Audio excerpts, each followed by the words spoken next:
Human right itu bisa dibatasi, terutama yang mengancam integritas nasional dan moralitas.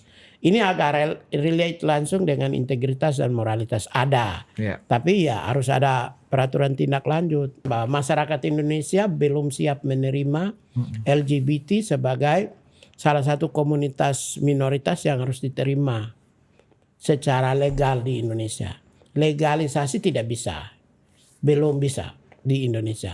Tetapi mereka sebagai warga negara Indonesia berKTP untuk menjalankan aktivitas sebagai warga negara atas pendidikan, kesehatan, penghidupan yang layak wajib diberikan. Begal. Tembak mati begal. Ya, begal saya larang, bos. Raya begal ini orang kampung, bos. Desa-desa yang ada di kita, bos. Masa Babinsa tidak bisa identifikasi? Setelah itu laporkan ke polisi, datang nangkap.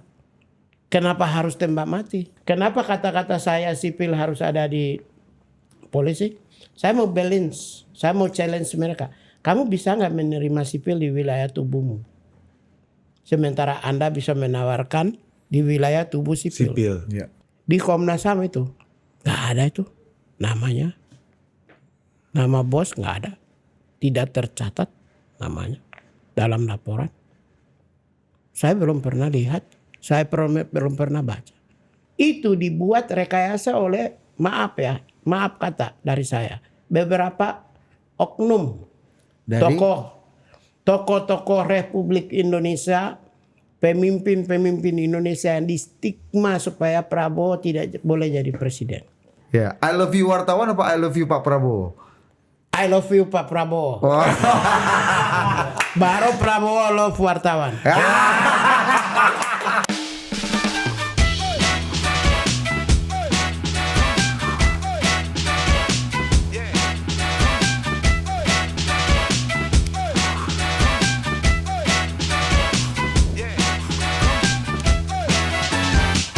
Oke, welcome to Total Politik, dan hari ini kita bersama narasumber kita seorang menteri yang pacarnya 3. Iya. 3 kali. Oh, 3 cuma 3 kali. kali. Itu gimana ceritanya, Bang? Bisa Bang Iya. tiba-tiba saya pacar 3 Karena yang gitu. punya pacar 3 jadi pengen ada legitimasi, ya kan, pengen cari. Begini, Gimana, Bang? bos. Waktu itu paginya itu salah satu oknum koruptor di Indonesia, dia dihukum 6 tahun penjara. Ya, koruptor tambang lah, 6 tahun penjara waktu itu. Setelah saya lihat, saya tidak terima. Orang koruptor kok dihukum 6 tahun penjara. Saya sakit hati, saya bilang dihukum seberat-beratnya. Saya tidak terima. Saya bilang sama semua media, termasuk Kompas, televisi, semua muat. Saya maki-maki. Akhirnya siang hari jam 1, hanya selang 5-6 jam, 4-5 jam, Pak Prabowo bilang 50 tahun penjara. Itu saya ini adalah mungkin tercatat sebagai prajuritnya Bapak. Mungkin pernyataan saya itu memancing Pak Prabowo sampai keluarkan 50 tahun penjara. Saat itu 1 hari kemudian viral lah 3 pacar. Setelah ditelusuri, ada Instagram itu muncul di Pantai Indah Kapuk. Yang saya selama 13 tahun, pernyataan benar ya. Selama 13 tahun saya tidak punya istri, tapi saya pacaran 3 kali. Oh, itu yang benernya. Itu diedit jadi 3 pacar. Akhirnya media muat lah. 3 pacar. Jadi pernyataan saya yang menolak seseorang oknum penjahat koruptor dihukum 6 tahun, kemudian Pak Presiden bilang 50 tahun penjara. Ya sudah baik begini ya dibalas dengan kopi pahit ini. Kopi pahit yang namanya dibikinlah sedemikian rupa by sistem sehingga 3 pacar itu. Jadi munculnya dipahami publik adalah 3 pacar bersamaan. Padahal saya bilang 13 tahun saya tidak punya istri, saya pacaran 3. Dan pacar saya 1,5 tahun sebelum saya menteri dan sampai hari ini cuma itu aja. Tidak pernah lebih. Hanya 1. Orang Armenia. Dan semua orang tahu. Imigrasi juga tahu. Orang imigrasi saya kan sering antar. Armenia bang. Orang Armenia. Sampai sekarang cuma dia. 1,5 tahun sebelum saya menteri. Terus pacar abang protes nggak? Dia juga tidak tahu kalau saya itu menteri setelah 1-2 bulan bos. Oh jadi Saya panggil nggak tahu. Perayaan pelantikan Nggak menteri ada. tuh nggak tahu tuh. Padahal sebelumnya itu kami dua naik becak, andong, naik ojek, jatuh, makan di warteg, jalan sama-sama. Dia hanya tahu itu saya itu aktivis. Jadi ternyata dia nggak tahu bahwa dia tahu. naik becak bareng menteri. Dia ke Jakarta baru saya bilang saya pergi kantor dulu. Kenapa? Emang kamu ada kantor bukannya aktivis? Saya bilang ya siapa tahu adalah sekarang ada kantor. Datang terus di kantor saya Kementerian HAM ini. Ini semua mana Ponco? Benar ya? Pacarnya Pak Menteri ada? Ada, cuman itu aja. Dia tahu ini ajudan Jadi bukan saya. 3 bersamaan ya Pak Ponco ini, ya? Ponco ini kepala Coba kasih seksi. kamera dulu ke Ponco deh kan. Kepala seksi protokol. Ya dia saya punya ajudan pimpinannya dia ini. Ponco. Jadi dia bisa verifikasi dia datang, 3 pacar 1 atau 3 itu dia yang tahu. Ponco yang tahu. Dia yang ya. tahu. Akhirnya dia datang. Saya bilang kamu baca dulu itu yang tulisan itu siapa? Namanya. Natalius Pigai Menteri HAM. Kamu terjemahkan dalam bahasa Inggris. Langsung Pak Gus. jadi benar ini kamu menteri ini. Saya bilang benar. Saya bilang dan kamu layak, kamulah pacar satu-satunya saya sepanjang hajat hidup, sepanjang Tuhan tidak mengambil nyawa kami dua. Mantap. Makanya ke imigrasi saya antar, makanya ke mall kita dua sama-sama jalan. Makanya ke rumah datang, jalan di tempat-tempat umum jalan. Abang ketemu di mana bang sama pacarnya? Adalah itu rahasia tidak boleh ceritakan. Iya. Tapi Kan semua namanya cinta itu kan bisa ketemu di udara, laut, darat bisa. Maksudnya kan gini bang, banyak anak-anak muda hari ini kan juga berpikir dunia ini udah berubah, bahwa mungkin kalau zaman dulu kita dijodohin sama tetangga kita, sama saudara kita. Ada gitu dua kan. yang tidak boleh pernah nanya ketemu di mana, yaitu agama dan cinta. Melintasi batas suku, agama, ras, antar golongan dan negara. jadi lokasi bertemunya pun itu menjadi hal yang sangat. Maksud saya begini bang, saya pengen tanya, kalau lah anak-anak muda Indonesia hari ini pengen mengikuti jejak abang, pengen menjadi bagian dari Global Network Society ini, Global citizen kayak abang punya ekspresi cinta yang lintas etnis, lintas benua ini, apa prasyarat yang dibutuhkan bang? Enggak sampai ke situ, apa tips dari Open abang? minded aja, sederhana begitu aja. Nggak usah terlalu mengekang kita. Kita itu terkerangkeng. Kita itu seperti katak dalam tempurung atau kita berada seperti ikan dalam akuarium. Karena itu harus keluar dari katak dalam tempurung, harus juga keluar dari ikan dalam akuarium itu. Nanti kalau kamu masuk di samudra, kamu akan melihat ikan dari Eropa, Amerika, Afrika, Amerika Serikat, Amerika Latin. Nanti akan ada titik temunya. Dimanapun bisa temu. Karena itu wawasan bangsa ini generasi muda harus buka wawasan, jangan tertutup. Jangan terkunci, jangan terkungkung. Ya, kita juga. Karena itulah maka open minded itu penting. Salah satu prinsip-prinsip yang dianut dunia ini ya. Prinsip-prinsip universal yaitu human right, demokrasi, justice, peace, bebas nilai, imparsialitas, objektif. Semua prinsip-prinsip itu adalah prinsip yang sama. Mau di negara manapun juga sama. Nah, kemudian pergaulan. Salah satu kelemahan bangsa ini adalah kita menerima migrasi asing. Tapi manusia Indonesia itu bukan manusia perantau. Saya peneliti migrasi. Jadi biasanya migrasi itu di Indonesia terjadi kalau kepepet hutang, atau di kampungnya tidak bisa makan dan minum, maka harus merantau. Padahal prinsip esensi dasar orang Indonesia itu orang mangan asal ngumpul. Itu filosofi dasar. Oleh karena itu sampai sekarang kenapa orang Indonesia jarang merantau. Nah, tapi kita lebih banyak menerima luar. Misalnya hampir 16 sampai 18 juta, saya tidak tahu ya, turis asing masuk ke Indonesia.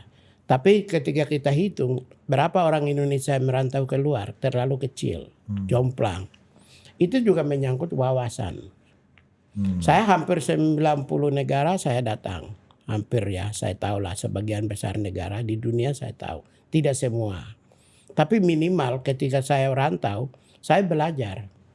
Belajar tentang kebiasaan hidup, kemudian tradisi mereka. Ya, mereka punya pembangunannya, ya infrastrukturnya, gedung-gedungnya, budayanya, kebiasaannya. Sehingga kita punya wawasan tinggi. Boleh nggak saya menilai Indonesia? Indonesia ini masih belum, Pak. Apa aja, Pak?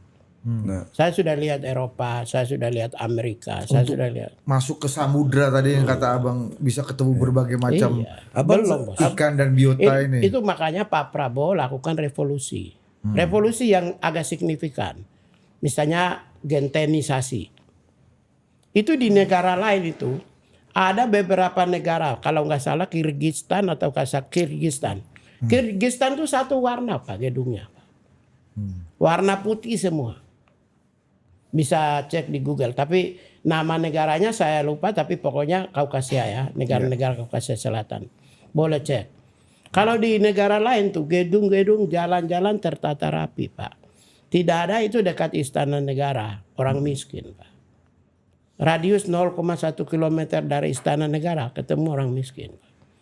Radius dari Plaza Indonesia, Pak. Kamu bisa beli Louis Vuitton, LV, Gucci, Pak. Harga 800 juta. Belum sampai senti melewati gedung itu. Orang untuk beli makan aja susah, Pak.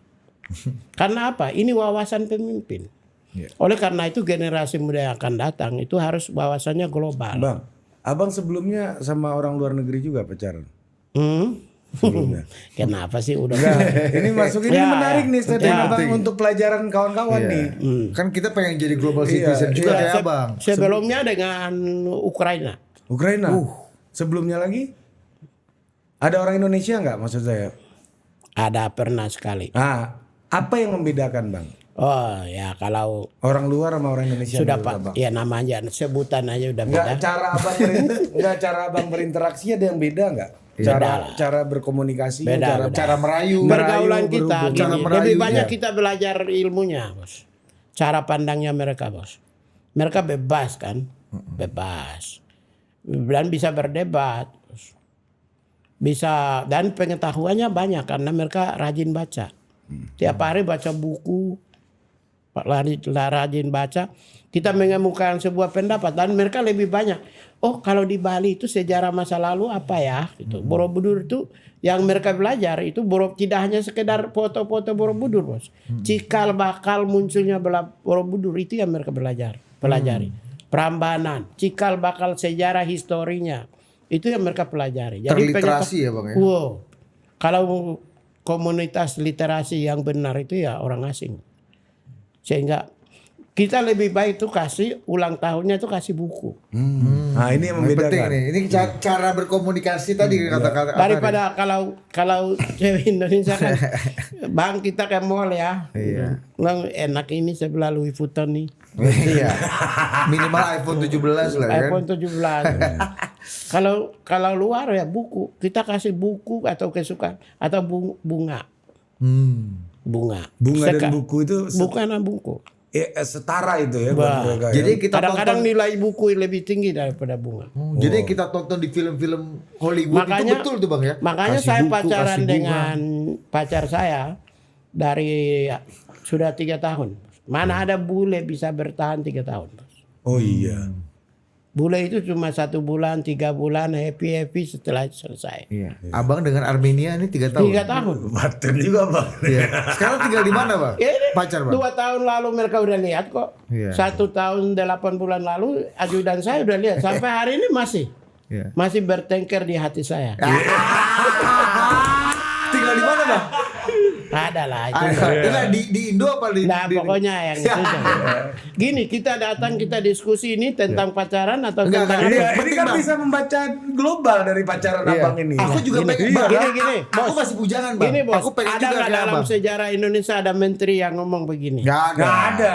Kan? The only one. Natalis Pigai. Iya. Asli ya? Asli, kita kan Ya, wawancara orang udah Ya ada karena banyak, Bang. semua pejabat itu ada gelap-gelapan di belakang bos. Kalau orang benar, orang baik apa adanya ya gini sudah. Iya. Pacar Armenia. Kita bangun Indonesia itu bos. Iya. Kita bangun Indonesia itu selesaikan dulu dirimu. Iya. Jangan menyimpan banyak bara di dalammu. Kalau Anda menyembunyikan berbagai bara di dalam, bagaimana Anda bangun Indonesia bos? Gak bakal sungguh-sungguh bangun. Kalau Anda membersihkan dirimu, itu rakyat juga bisa melihat, membersihkan, melihat, memantau terus menerus setiap saat. Sehingga Anda benar-benar bisa mempertanggungjawabkan akuntabilitas ke publiknya jalan tentang dirinya, integritasnya, identitasnya, latar belakangnya. Jadi harus yang paling pertama itu adalah harus selesaikan dulu dirimu. Anda sendiri masalah masih ada, belum selesai. Bagaimana Anda bisa menyelesaikan masalah orang lain? Paten. Inilah yang membuat abang bertahan 3 tahun ini sama Armenia ini kan. Masalah diri udah selesai. Iya. Bang, aku dia kan bujangan. Gini loh. Aku pengen juga Gini. jadi global citizen Oke, kayak Bang. gini, Skill Bos. setnya apa Gini, Bang? bos. Skill set saya ini Gini. apa yang harus supaya Di bisa jadi Indonesia itu banyak pejabat. Milioner, triliuner bos. Saya tidak punya uang. Saya gaji dari menteri aja, murni. Gaji perjalanan dinas dan tunjangan, murni bos. Dibandingkan para pejabat yang lain. Uangnya itu miliar-miliar, triliun-triliuner. Tapi mereka tidak bisa mendapat kebahagiaan. Saya bisa dapat kebahagiaan. Caranya? Dengan ya gaji apa adanya, pacar saya apa adanya, keluarga saya apa adanya. Anak saya di mana? Anak saya kuliah di Tokyo University. Emang Tokyo kamu bisa tes UMPTN masuk? S1 loh Pak. Iya. Todai. Todai. Anak saya Todai Pak. Itu Harvardnya Asia lah. Harvardnya Asia. Anak saya bos. Kamu cek pejabat siapa yang punya anaknya di situ? Saya. Anak saya yang satunya Le Cordon Bleu. Sekolah chef nomor 1 dunia. Bos. Siapa yang masuk bos? Boleh tidak ada mamanya bos. Tanpa sentuhan mamanya bos. Boleh saya aktivitas setiap hari. Ya oposisi ya. Lawan terus pagi siang. Boleh tidak punya uang. Tapi dengan apa yang Anda punya. Anda bisa memanfaatkan. Kalau Anda berikan anakmu, keluargamu itu dengan uang yang halal dan benar. Dengan integritas yang benar, jujur apa adanya. Hasilnya apa? Anak saya Tokyo University, Todai, 1 Le Cordon Bleu, sudah lulus. Ya itu hasilnya. Belum tentu Anda yang punya uang bertriliun-triliun. Nah, Bang, kita masuk Gitu ke isu kebijakan nih, Bang. Ini tadi kan isu Jadi intinya gini. isu pacar kan udah Intinya sebelum itu kedua. kembali kepada lagu. Buka dulu topengmu. Buka dulu topengmu. Aku lihat wajahmu. Dan saya baru hari pertama dilantik sebagai menteri. Saya sudah buka topeng. Dan selama 1 tahun 7 bulan. Setelah wajah saya sudah dilihat publik. Ya. Wartawan, I love you. I love you wartawan. Bang, kita masuk ke isu kebijakan terbaru, Bang. Sebuah presiden mengeluarkan surat yang isinya adalah LGBTQ sebagai ancaman nasional. Ya, Perpres nomor 111 tahun 2025. Nah, iya. Ya, Ini daftar kultur ancaman non-militer. penyebaran paham LGBT, kultur LGBTQ Ya. dianggap sebagai ancaman nasional. Ya. Menurut Abang ini sebuah kebijakan yang sesuai dengan pokok-pokok pikiran universal value dalam human rights, atau ini sesuatu yang kontraproduktif, kontradiktif dengan ide-ide soal HAM? Begini kan, soal pilihan untuk menentukan dirinya mau memilih jalur mana atau jalur A atau B, itu kan human right ya, hak asasi manusia. Tapi kan ada limitatif. hak asasi manusia itu limitatif.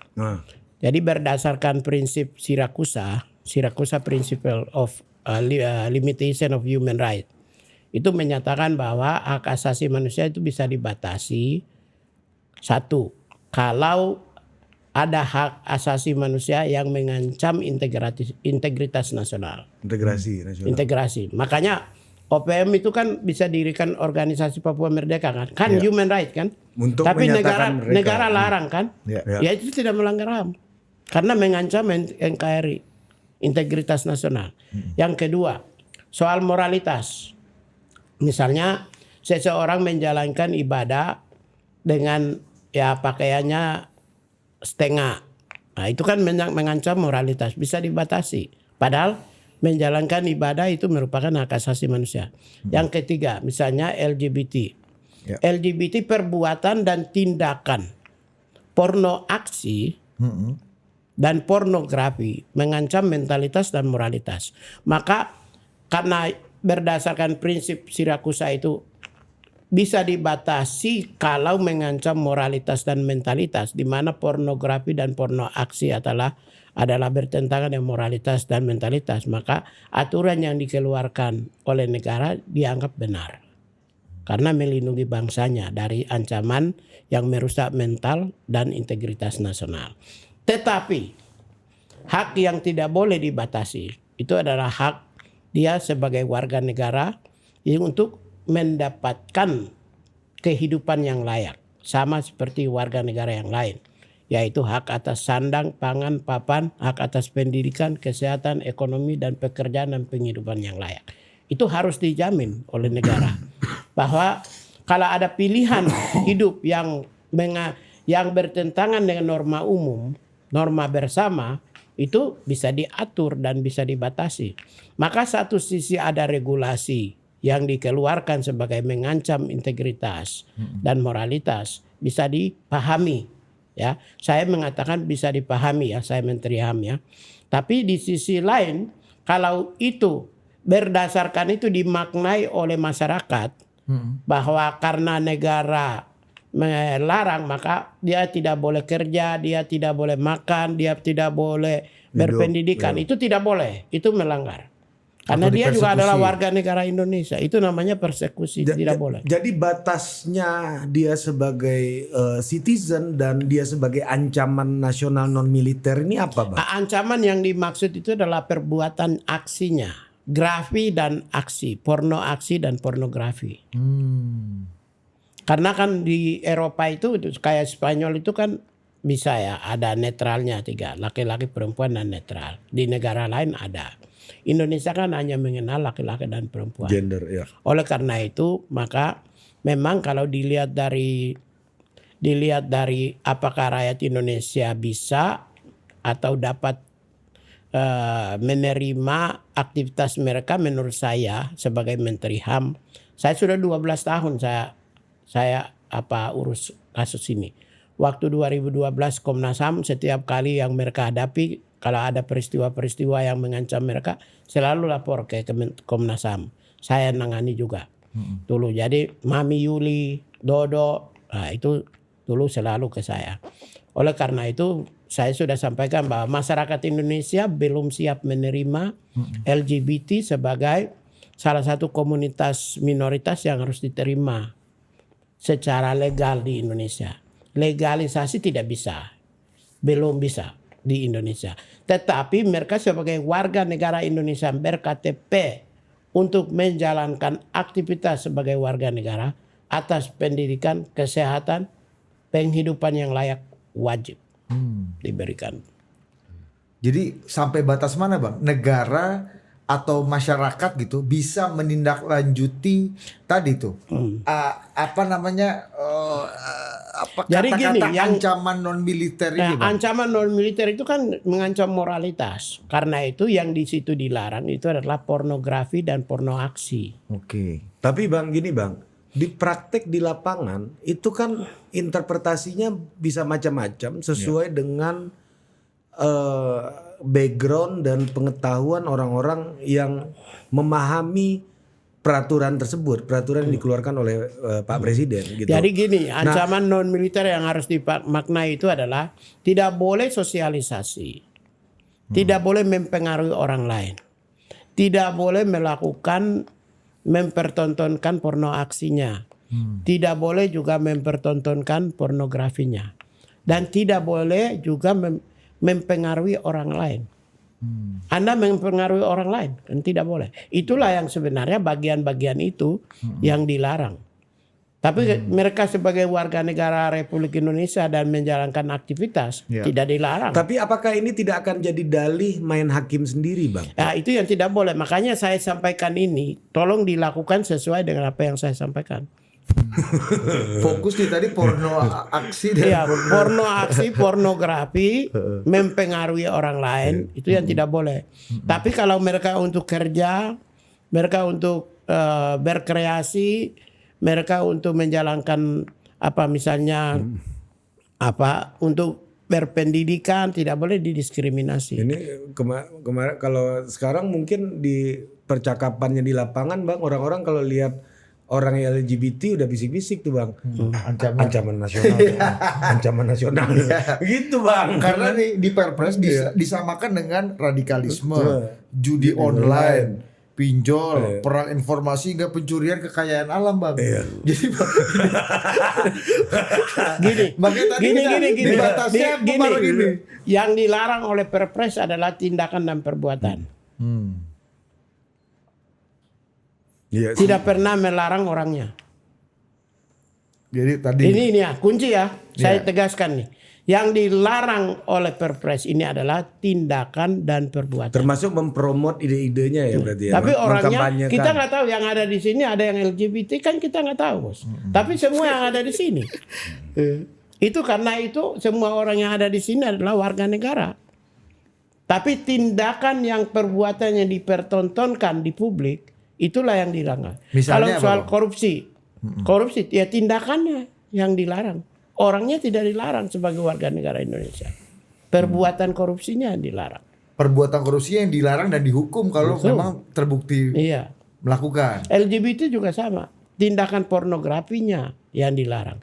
Tindakan porno aksinya yang dilarang. Termasuk tindakan sosialisasi dan mempengaruhi orang lain yang dilarang. Termasuk ada beberapa media yang misalnya termasuk ada media kampus yang mengkampanyekan Kesetaraan. ide-ide equality Ya, oleh karena LGBTQ. itu berdasarkan itu termasuk di dalam Gini, Perpres ancaman ini ancaman ini menurut Abang. begini, kalau begitu kalau ancaman non militer maka ini kan sudah domain Kementerian Pertahanan. Sebaiknya terjemahkan secara detail yang dimaksud ancaman non militer khususnya perbuatan LGBT dalam konteks apa yang mengancam aspek-aspek apa saja gitu. Apakah kelompok LGBT mendapatkan pekerjaan atau berpendidikan masuk Universitas Diponegoro dilarang? Atau untuk mendapatkan pekerjaan di Kementerian HAM dilarang? Apakah itu yang dimaksud? Oleh karena itu harus ada peraturan tindak lanjut, ruang lingkup, ancaman, apa saja bentuk ancaman yang dilarang. Abang nggak pernah tanya itu kalau di rapat kabinet dan lain-lain. Atau diajak diskusi nggak, Bang? Nah, ini jujur aja, Ini jujur kan aja isu soal Abang ini. LGBT ini baru di kalangan kita juga di kabinet juga baru muncul. Karena ini udah level Perpres kan, Bang? Ya Perpres. Peraturan presiden. Oleh berarti, karena kan? itulah karena Kementerian Pertahanan harus klasifikasi mana yang dianggap bentuk-bentuk dan tindakan apa yang dianggap ancaman non militer. Gitu. Dan saran Abang, Jangan sampai rakyat itu salah menerjemahkan bahwa semua LGBT itu adalah mengancam. ancaman non militer. Jadi bisa Kan kita nggak tahu yang ada di sini. bisik-bisiknya gimana? Brother, ini di sini ada 20-an lebih ya di Iya, mana ruangan kita kita. tahu ini. kan? Kita nggak tahu salah satunya. Salah satunya ada ancaman. Itulah yang tidak boleh. Iya, Karena itu mengancam martabat, harkat. Jadi kalau ada yang main kepruk, main Iya nggak boleh. hakim sendiri itu Nggak boleh. Tapi Saya kan, gini, saya meskipun ngomong ini udah- begini, saya bicara begini Pak. Ini bahasa, ini kata-kata sensitif, Bos. Iya. Tapi kebenaran saya harus sampaikan. Saya nggak perlu cari nama. Anda caci maki saya juga nggak apa-apa. Tapi kebenaran saya harus sampaikan, menyelamatkan orang tidak berdosa. Artinya apa? Warga negara Indonesia yang tidak mempengaruhi orang, tidak lakukan porno aksi, tidak lakukan pornografi, dan perbuatan-perbuatan mengancam moralitas dan integritas nasional, lantas seseorang dicap sebagai LGBT. Ancaman. Itu kan tidak boleh, bos. Ya, menuduh asas mengancam orang tanpa perbuatan dan tanpa tindakan. Tapi berarti menurut abang Perpres ini Perpres belum detail ini. ya harus detailkan. Atau bertentangan nggak bang dengan tadi the value of human rights tadi? Kalau yang nggak ditanya? didetailkan. Ya kalau Iya kan? gini Iya. human right itu bisa dibatasi, terutama yang mengancam integritas nasional dan moralitas. Ini agak relate langsung dengan integritas dan moralitas ada, Iya. tapi ya harus ada peraturan tindak lanjut. Ada langkah aktif nggak bang dari Kementerian HAM untuk bisa berkomunikasi atau Nah, kalau membuat mereka atau gini, memperjelas ini supaya ini nggak ada. bagus. Kementerian HAM nanti gini, itu bagus masukannya. Siapa Artinya Ponco kasih kalau tahu dulu Ponco bang. Ponco dulu, Bang, Ponco. Ponco kasih tahu dulu biar Ya. ingat Ponco. gini, Lihatkan dulu bikin janji Gini, sama Pak Menhan. gini, Iya. itu berarti kalian berdua tidak percaya podcast ini. Percaya bang, percaya. Kan memorinya simpan di sini. Iya, iya, Mending saya biar biarkan langsung apa- ditindaklanjuti. Bukan, kenapa harus ke Ponco? Berarti Anda menginginkan saya tidak boleh nonton lagi. Ayo, Bang, apa pesannya bang? Pesannya. Kementerian HAM apa nih? Penting nih kan oke. Kementerian HAM. Ini bagus, artinya ini challenge tidak, tapi ini kesempatan kami yang nanti meminta kementerian terkait untuk kita harus lokalisir aspek apa saja yang menjadi mengancam. Karena ini menyangkut bisa disalah tafsirkan dan salah gunakan oleh publik. Saya pikir ini pekerjaan bagus. Nanti saya akan lakukan langkah-langkah. Langkah-langkah koordinasi dengan kementerian lembaga yang terkait untuk ingin tindakan atau perbuatan LGBT apa saja yang mengancam, yang disebut ancaman Non militer. militer. Iya. Karena di bawahnya kadang-kadang kan. Iya, tafsir bisa macam-macam bang. Tafsir Suka-suka kan. Mempengaruhi orang itu kan yang tadi itu ya. Mungkin Termasuk APH juga bisa punya tafsir. Tafsir masing-masing, sendiri Bang. bang. Iya. Iya kan. Iya kan bang? Kalau nggak diperjelas dan dikasih tadi abang kan udah ngasih pagar-pagar rambu-rambu. Saya sudah minggu lalu sudah keluarkan pernyataan jelas kok. Tegas saya ngomong. Makanya saya gini, kalau jadi pembela HAM itu tidak boleh mencari nama baik di publik, bos. Kata-kata manis yang menyenangkan orang. Lebih baik Anda keluarkan kata-kata yang tidak menyenangkan orang. Dan kata-kata yang menimbulkan amarah terhadap Anda. Kecuali wartawan I love you. Jadi Love you, gitu. wartawan. Jadi gitu. Bang. Karena harus ada demarkasi yang tegas dan jelas untuk bisa membedakan, karena masyarakat Indonesia harus dididik. Meskipun tidak populer Tidak atau populer, nama tidak Pigai apa-apa. jadi Nggak apa-apa. kontroversial. Nggak apa-apa. Nggak apa-apa, nggak masalah. Pak Prabowo nggak marah abang? Saya terlalu sampai sering sejak bikin- dilantik hari pertama gini ya, saya kasih tahu ya. Ini perlu untuk komunitas masyarakat, civil society dan orang-orang terdidik di Indonesia ya. Hari pertama saya jadi menteri, saya melarang penembakan liar yang dilakukan oknum ya. Oh, no. Kemudian masuk lagi waktu efisiensi, saya duluan yang menyatakan Kementerian HAM listrik tidak padam. Satu listrik pun tidak padam. Artinya kita menerima. Kemudian waktu peristiwa Agustus, saya duluan. Hari pertama sebelum orang lain datang, Kementerian HAM sudah datang ke rumah korban. Ya. Kemudian waktu kepala babi ditempok. Hari ini berapa jam kemudian saya sudah ditempok. Saya datang. Semua orang pikir waduh ini bahaya. Terus sampai yang tadi itu pernyataan yang soal yang kasus-kasus. Terus sempat tembak apa abang ngomong soal ini bang? Begal. Pocong tuh apa nih? Yang tembak pocong. Begal. Tembak mati begal ya, abang. begal saya larang, bos. Ya karena aparat sudah siap segala instrumen untuk melakukan operasi begal. Itu nggak masuk baik itu ancaman TNI nasional. Polri. Emang itu budgetnya kecil. Abang tidak setuju tuh. Saya tidak setuju karena uang negara yang keluar, bos. Ya itulah namanya. Melawan tentara polisi gampang, bos. Tapi demi negara harus mengungkapkan, bos. Keselamatan bangsa dan negara. Kenapa saya bilang? Gini, rakyat begal ini orang kampung, bos. Desa-desa yang ada di kita, bos. Masa Babinsa tidak bisa identifikasi? Setelah itu laporkan ke polisi, datang nangkap. Kenapa harus tembak mati? Langkahnya harusnya preventif. Kan gampang, bos. Babinsa ini ada di seluruh Indonesia. Mereka ini hebat, bos. Manfaatkan aja mereka untuk intai mereka, nangkap, dan langsung tuntut di pengadilan atas perbuatan dan tindakan mereka. Kenapa harus tembak mati? Makanya abang merespon dengan tembak mati begal adalah pelanggaran HAM. Terus yang kedua, Duterte, bos. Rodrigo. Setelah Rodrigo Duterte, dia tembak mati narkotika semua di jalan. Perbuatan Rodrigo itu perintah presiden. Perbuatan begal itu adalah tindakan pemerintah. Maksudnya? Tindakan kan kalau dilakukan penembakan itu dilakukan kan sama-sama state actors. State actors lakukan penembakan terhadap begal. Rodrigo state actors lakukan penembakan terhadap narkotika. Rodrigo Duterte, Pak, setelah turun langsung ditangkap oleh Mahkamah Internasional di Manila, Pak. Dia bilang negara saya atas dasar undang-undang. Gak ada dunia internasional, bodoh amat, bos. Perbuatanmu yang melanggar. Negara tidak boleh menjustifikasi untuk membantai di luar proses dan prosedur hukum. Seseorang itu karena itulah saya menyelamatkan banyak, menyelamatkan negara Indonesia, menyelamatkan uang negara, dan mendorong law enforcement, lalu menyelamatkan pemimpin-pemimpin negara Republik Indonesia. Itu sama kayak Petrus dulu kali ya, Bang ya? Ya kan itu arti lain dari Petrus, bos. Oh, Petrus versi lain lah ya. Petrus versi lain. Jadi gini, saya selamatkan institusi TNI.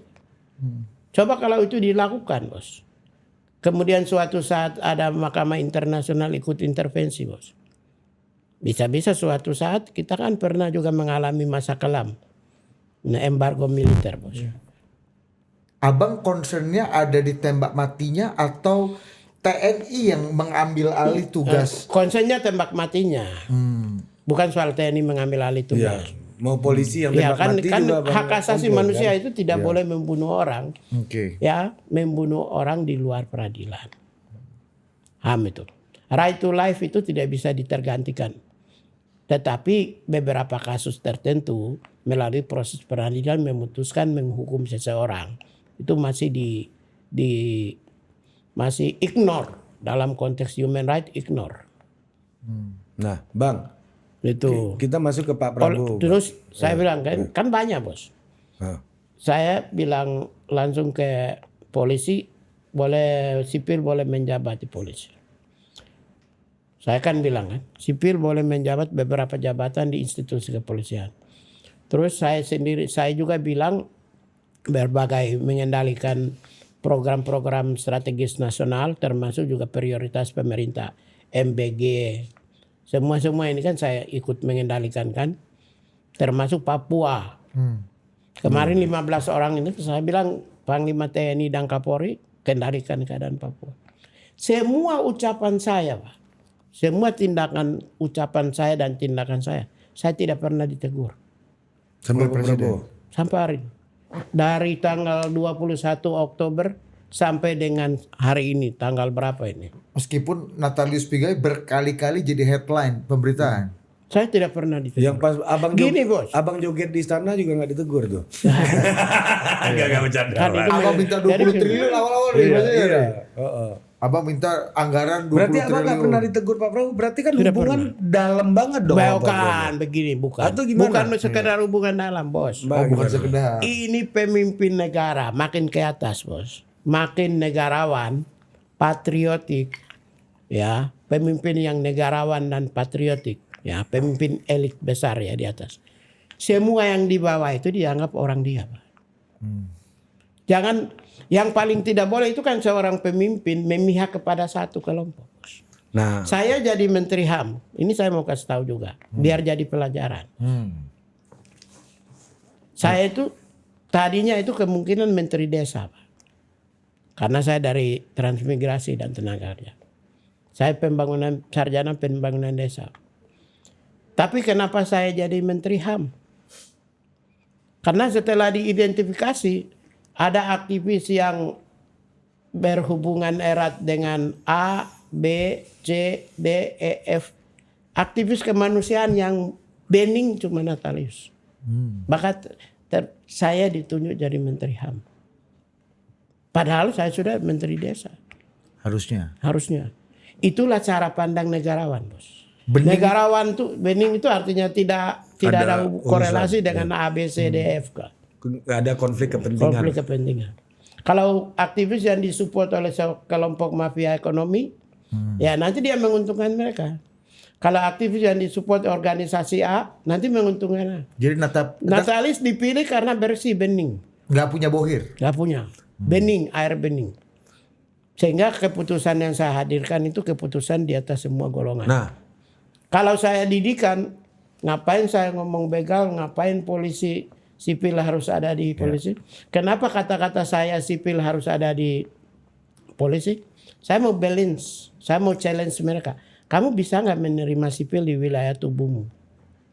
Sementara Anda bisa menawarkan di wilayah tubuh sipil. Ya. Ini kan fair challenge. Iya. Anda menerima nggak? Anda siap menerima? Makanya saya bilang beberapa pejabat tinggi di tubuh TNI Polri harus sipil. Terutama yang tidak berhubungan langsung dengan Operasi. Ada respon nggak Bang dari kepolisian? Ya kepolisian sih Pak Kapolri kan sudah respon. Kita akan pertimbangkan. Nah, makanya kita lagi nunggu ini. Jangan-jangan Anda jadi kadif apa gitu. Cocok juga. Kadif apa juru bicara apa namanya? Kadif Humas. Stop. Abang mau jadi kadif Humas, Bang? Iya gini. Stop. Gini, Bos. Ini kita fair ya. Ini gini, bagusnya itu. Jabatan sipil. Karena Humas sangat sipil ya. Iya. Bagusnya itu kalau gini. krimum nggak bisa tuh. Apapun lah dia kalau dapat arahan gitu. Stop.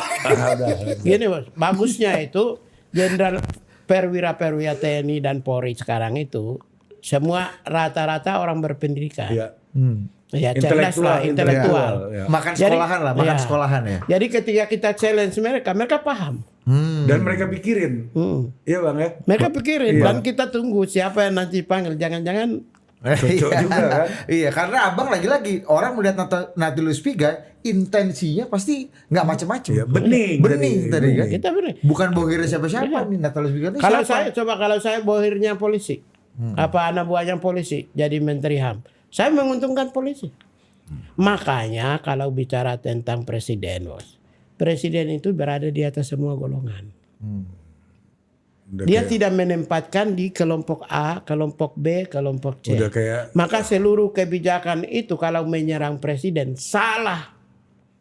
Presiden tidak pernah membenci orang. Udah kayak ABRI Bang ya di atas segala golongan. Dia menempatkan semua.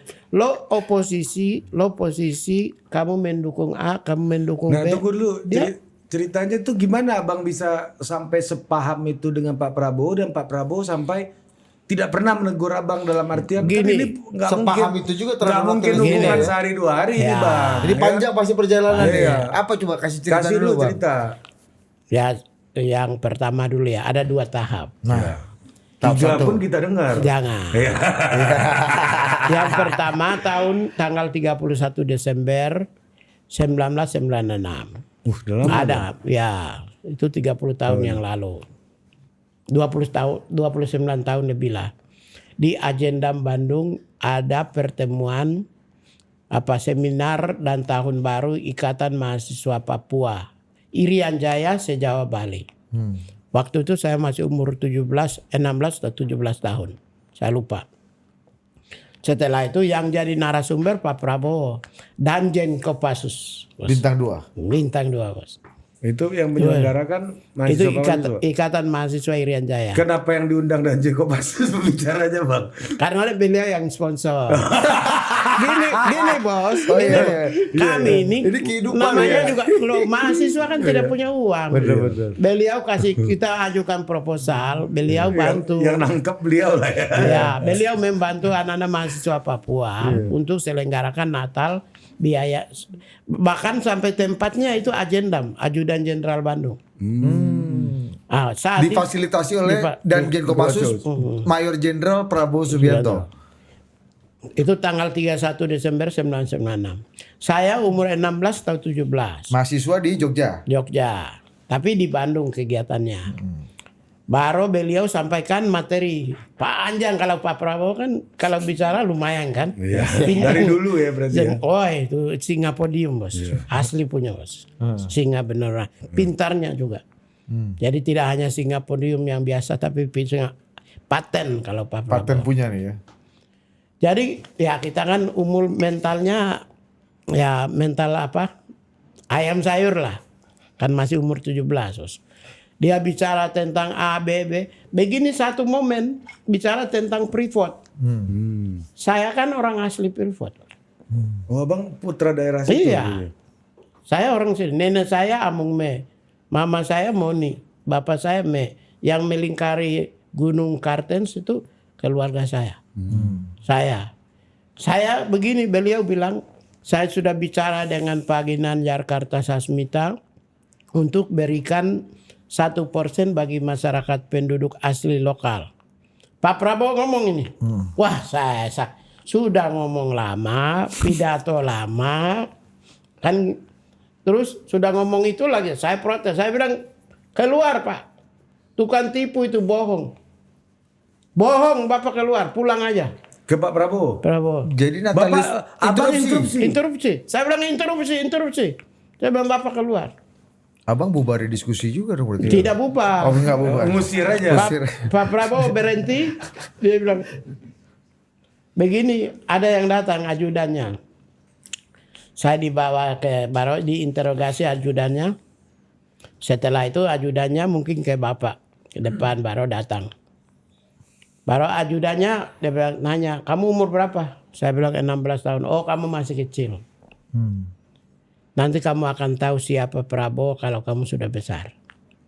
Itu yang pertama. Yang kedua ini Pak Prabowo kamu 100.000 pergi ke Jogja ya. Dia bilang. Ongkos pulang.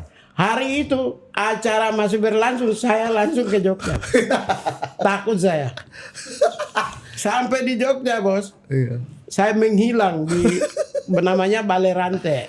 Di Kaliuran di atas.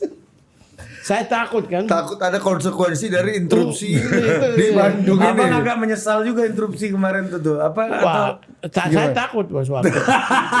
Tapi apa yang membakar keberanian abang untuk Di forum itu? Ini Prabowo anak presiden loh nih bang. Danjen Kopassus. Saya ini tidak tahu Danjen Kopassus itu apa bos. Benar bos. Kalau Kopassus saya tahu. Danjen Kopassus saya nggak tahu. Barang apa ini? Saya kan baru datang ini. Ini Papua nih. berusaha masuk kampung. Kota apa? Kampung masuk kota. Kampung masuk kota terus. Abang baru datang ya dari Baru. tadi duduk nggak ngasih tahu Danjen Kopassus ini apa kan? Itu Ya, apa? abang juga nggak tahu dia anak presiden, abang nggak tahu. Saya nggak tahu. Wawasannya bos, wawasan kampung bos kita.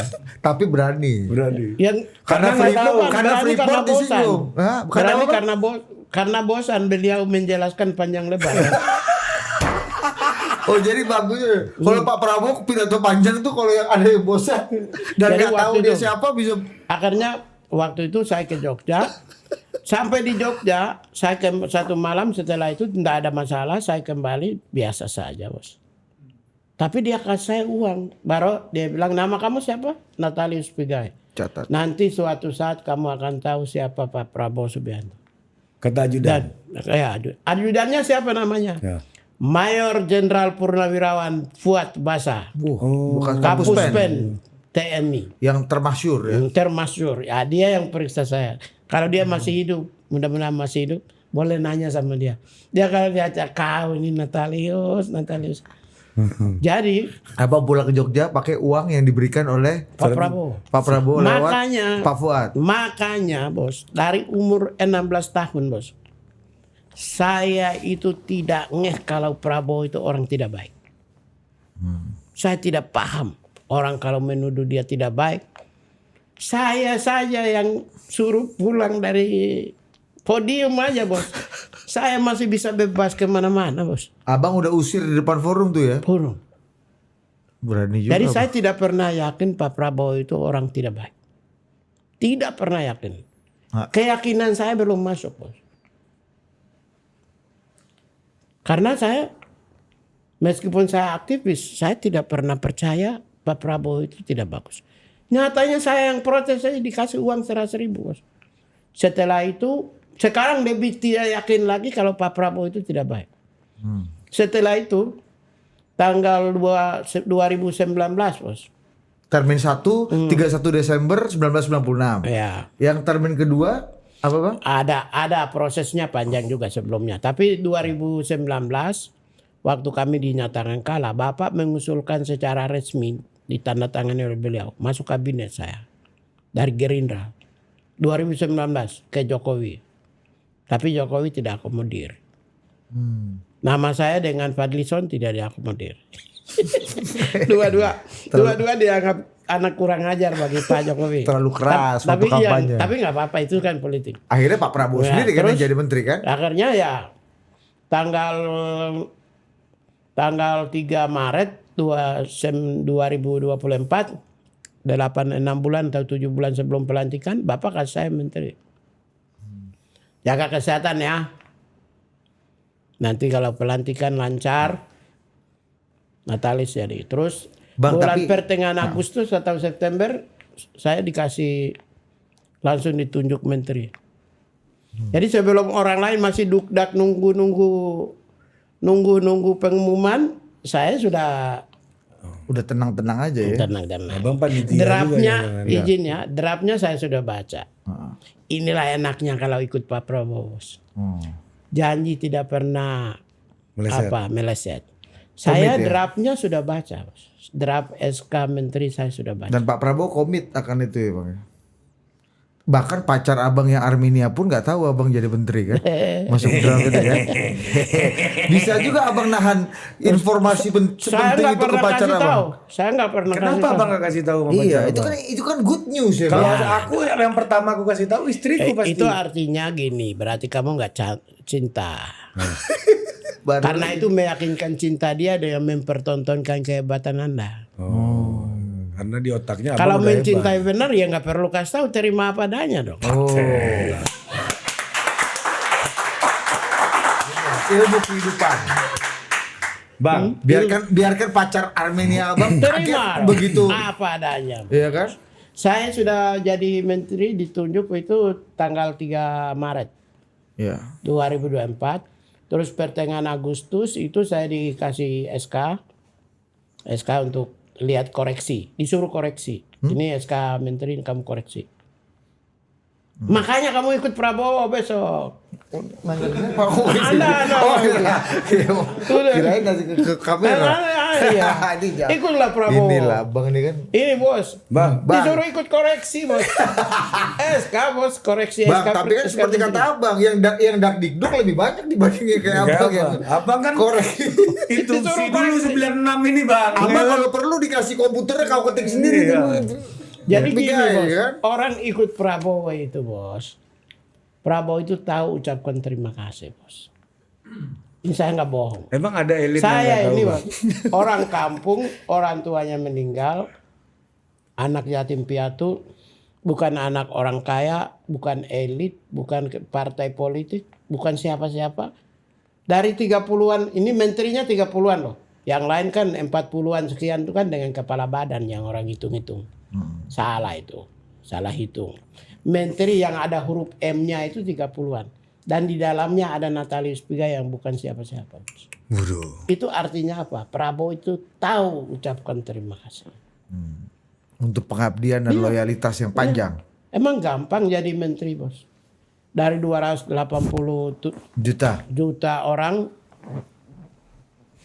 87 juta orang, Anda salah satu dari 30 orang menteri. Yang pakai nyiung-nyiung ini memang nyiung-nyiung. Ya, tapi saya tidak pernah pakai nyiung-nyiung. Ya tadi gak ada bos. Nggak ada emang. Jadi- Sepi banget di menteri datang. Jadi Iya. maksudnya Abang cuma air putih gini. aja dia.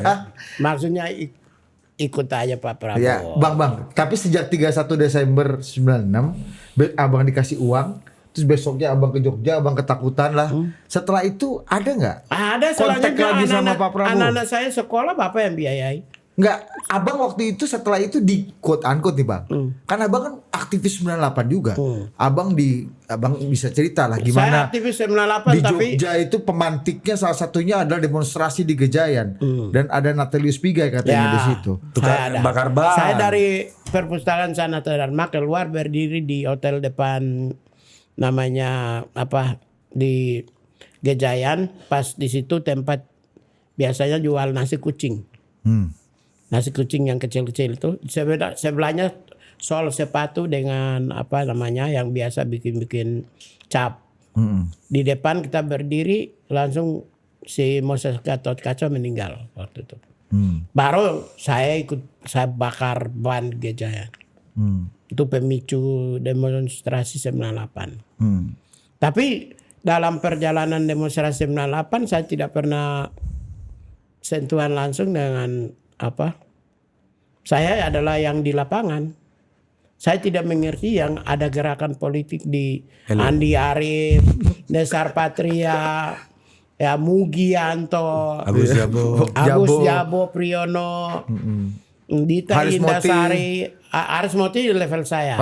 Seangkatan. Seangkatan. Segenerasi lah ya. Ya, saya nggak paham kalau yang atas negosiasi kemana-mana. Kita ini bagian ya ibarat anjing bos. Kalau tuannya suruh pergi ya pergi. Bakar ban. Saya ini disuruh Andi Arief ini. Anak saya ini anak buahnya Andi Arief. Jadi apa pesan abang untuk Andi Arief ini? Andi Arief selalu sehat karena negara membutuhkan Anda. Mantap. Berarti abang ini salah satu kalau dikatakan aktivis 98, abang ikut benar-benar dari awal ya, maksudnya dari awal pergolakan itu muncul abang udah ikut terlibat lah berarti ya. Gini, saya nggak kalau rancang bangunnya. Enggak ikut merancang Abang maksudnya. kan di bawah Tapi, bakar ya kan? ikut tapi meramaikan saya lah dari paham awal itu gitu. mulai dari aktivitas saya langsung itu di masjid di IAIN Jogja. Win Jogja. Win Jogja. Peristiwa pertama, peristiwa kedua Gejayan. Disitulah abang Nah, itu terlibat. baru saya ke Jakarta. Ya waktu itu tanggal 18, 19, 20, 21. Waktu itu abang quote unquote nih bang, kan abang punya relasi sama Pak Prabowo kan? Itu abang saya digalang nggak? Saya nggak punya relasi. Nggak ada tuh. Saya Jadi sudah setelah- lupa tapi Pak Prabowo kan orang baik bos. Nggak, setelah dapat 100.000 abang pulang, Iya. abang nggak digalang lagi Itu sama Pak sampai Prabowo. seumur hidup saya sudah dalam otak saya Pak Prabowo orang baik. Udah final tuh ya. Itu final. Final dan mengikat itu ya. tidak bisa diganggu gugat. Final and binding. Nah, Bang. Oke, kita ganti topik. Nah, gini Bang. Bang, abang kan generasi 98. Salah satu isu 98 itu kan reformasi dan juga HAM. Dan abang sekarang diamanahkan Menteri HAM. Di masa Presiden Prabowo yang mana ini tidak mudah. Karena apa? Mudah kok. Dalam abang mengerjakan mungkin mudah ya. Tidak mudah menurut memori otak kalian kan? Nah, ini yang mau saya tanya. Tapi mudah menurut kami. Ya, Karena kalau kami tidak pernah berdosa. Sabar dulu belum nanya bang. belum Ini sampai- baru Ya kan? pertanyaan. Enggak, Iya, ini iya. juga penting. Oh, I love you iya. Bang Piga. Iya, Ya. sama. I love Maksudnya, you.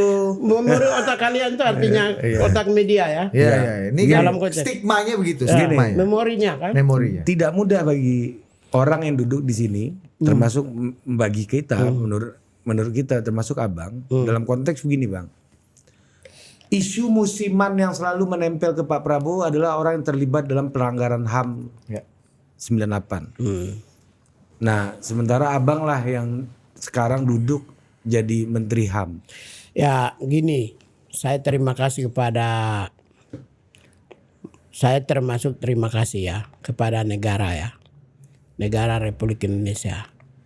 Kenapa? Karena saya aktivis 98, saya betul-betul berada sebagai human right activist, human right defenders. Saya pernah di Komnas HAM, saya pernah jadi oposisi. Semua saya dalam perjalanan tuh detik demi detik saya ikuti satu persatu. Sampai sekarang saya menteri ya. Saya sangat ikuti. Di Komnas HAM itu nggak ada itu namanya. Nama bos nggak ada. Tidak tercatat namanya dalam laporan. Saya belum pernah lihat. Saya belum pernah baca. Makanya begitu saya lihat dan baca tidak pernah ada namanya. Tidak pernah disebutkan dalam laporan resmi ya. Oleh karena itu ya memori di sini positif tentang beliau. Tapi satu sisi orang stigma. Setelah saya baca laporan nggak ada. Tidak pernah jadi tersangka, tidak pernah dipanggil, tidak pernah diperiksa karena memang nggak ada, bos. Itu dibuat rekayasa oleh maaf kata dari saya, beberapa oknum Dari? tokoh-tokoh Republik Indonesia, pemimpin-pemimpin Indonesia yang distigma supaya Prabowo tidak boleh jadi presiden. Dirancang dari tahun 2000. Tokoh militer atau non militer? Nggak boleh. Oh, ya, kalau nanya. itu yang jelas tokoh-tokoh Republik Indonesia yang ada juga yang bertengkar sampai hari ini. Mereka yang rancang supaya Prabowo tidak boleh menjadi presiden. Kenapa? Prabowo kan berasal dari keluarga intelektual, educated. Terus beliau juga berasal dari kelompok patriotik. Beliau juga usahawan. Beliau orang kaya. Sudah selesai dengan dirinya. Ya, kalau Prabowo jadi presiden mereka nggak makan, bos. Oleh karena itu mereka rekayasa sedemikian rupa sehingga mereka mengorbitkan 1-2 orang seperti Juggernaut dan Meteor supaya jadi pemimpin Republik Indonesia supaya hasilnya mereka yang makan. Itulah kelakuan selama ini. Sehingga begitu Pak Prabowo kenapa 4 kali kalah, nah salah satunya karena orang-orang ini. Mereka ini yang bikin, Pak. Mereka ini state actor atau non state actor, Bang? Ya kan namanya ini tidak ada state dan non state, namanya tokoh-tokoh Indonesia tertentu, tidak semua. Yang punya Oleh kapital karena itulah dan kekuasaan. mereka tujuannya isu musiman itu muncul, tujuannya untuk membatasi Pak Prabowo. Setelah Pak Prabowo presiden sekarang ini, hampir setengah dari 3.600 triliun ya, saya tidak tahu persis tapi tahun lalu ya. Itu setengahnya itu untuk rakyat kok uang. Apakah pernah dalam sejarah Republik Indonesia setengah APBN uang diperuntukkan untuk rakyat? Baru kali ini. Harta untuk rakyat, tahta untuk rakyat. Sekarang distribusi keadilan juga merata kok sekarang. Sekarang kita lihat indeks rasio gini. 0,363. 15 tahun terbaik dalam sepanjang sejarah. 15 tahun terbaik sekarang ini. Indeks rasio gini. Tapi 0,363 sekarang. Bang, tapi isu Pak Prabowo ikut melakukan penculikan semuanya itu masa nggak ada dasarnya, Bang? Nggak ada lah. Kenapa? Termasuk dicopot apa Iya, terakhir kan Pak Prabowo. pecatan Kan jenderal semua ini kan gitu. rekayasa politik, bos. Sudahlah Ujungnya itu ya, sudah Bang, ya? direkayasakan. Begitu Pak Prabowo 90-an itu muncul sebagai bintang baru yang berpotensi bisa menggantikan Soeharto jadi presiden. Orang tidak mau, bos. Dan rencananya Udahlah, kita TSM sampai Bang, situ. ya? Sekarang kita case close, yang lain aja.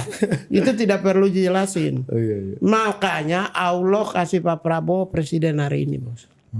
Dan ketika jadi presiden, makan bergizi gratis, kesehatan gratis, sekolah rakyat, uangnya didistribusikan, sumber daya alam dikelola oleh bangsanya sendiri. Kita dirikan pengelolaan anggaran nasional itu dikelola melalui satu badan baru sendiri oleh bangsanya sendiri. Sekarang kita lihat suasana indikasi keberhasilan Prabowo itu dirasakan ketika gonjang-ganjing perang Timur Tengah, harga minyak dunia naik dan turun, fluktuatif dan tidak tentu. Indonesia aman-aman aja. Sandan pangan papan mama. Listrik jalan, Bang, balik energi. ke soal Pak Prabowo tadi, Bang. Nggak ada ini aja dulu. Nggak, yang lain aja. Ini yang saya bayangkan ya, Bang. Nggak usah bayangkan. Kan sudah topik sudah selesai. Enggak, misalnya nih. Nggak, saya sudah jawab. Ini Saya tidak akan jawab. Dari sisi saya nih, Bang. Hak saya untuk tidak menjawab. Iya, Abang nggak jawab nggak apa-apa. Sudah. Ini selesai. 3 kali Pak Prabowo kalah juga Pak Prabowo nggak diapa-apain gitu. Maksudnya kalau memang ada problem kan pasti udah ditindak. Kan itu kan saya sudah maksud bilang itu cuma manipulatif aja. Udah kita ganti topik aja. Bang, tapi gini Bang, kalau bicara amanat reformasi, salah satu hasil Jadi dan gini, amanat kalau begitu reformasi kita kan, close saja, close. nah, Kita nggak close. penting untuk Bukan, saya mau jelasin close. Peristiwa-peristiwa HAM berat masa lalu ya. itu zaman Pak Jokowi sudah membentuk tim dipimpin oleh Mahfud MD.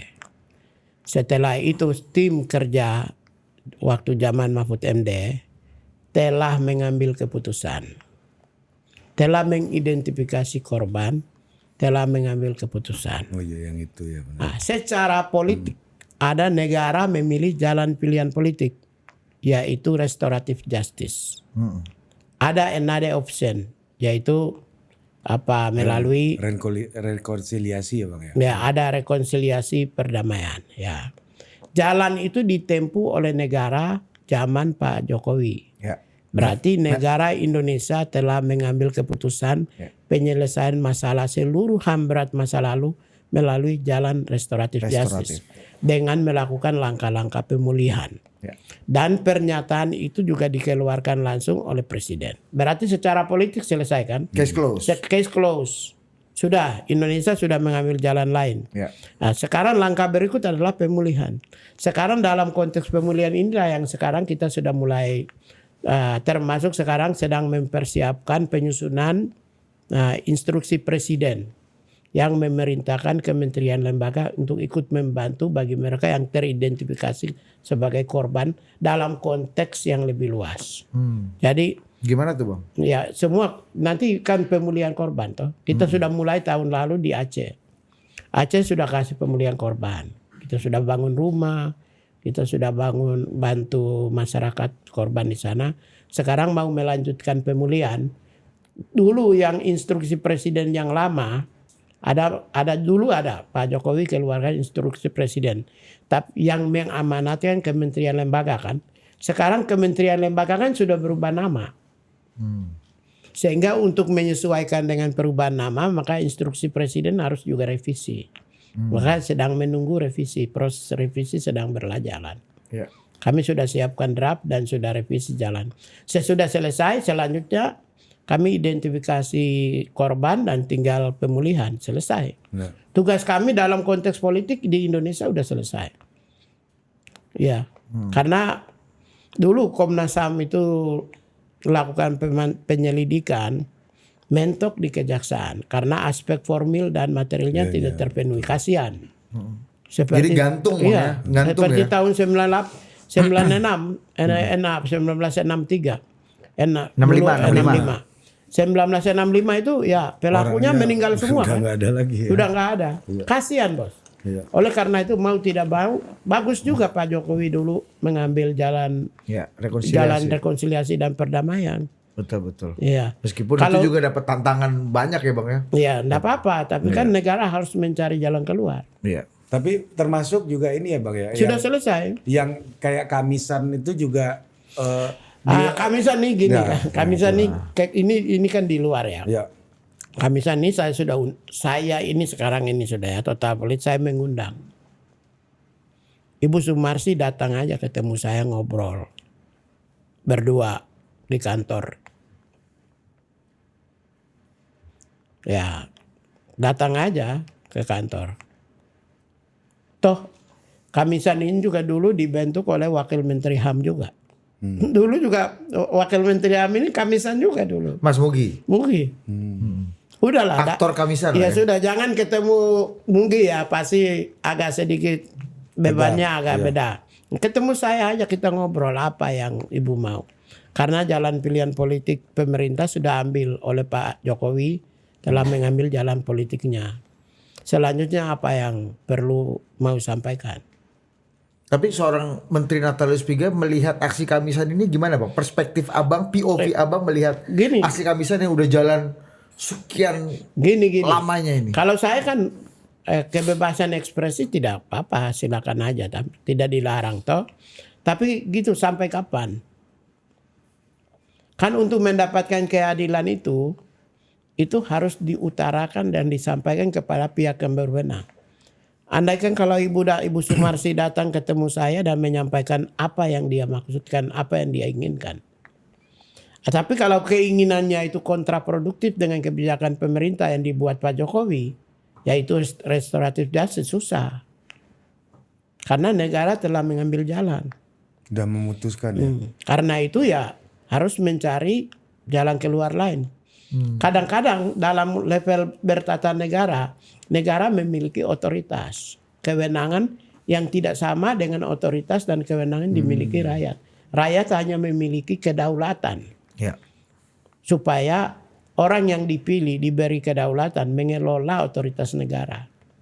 Oleh karena itu ketika negara mengambil jalan, maka rakyat harus tunduk dan taat kepada pengambilan keputusan oleh otoritas negara tersebut.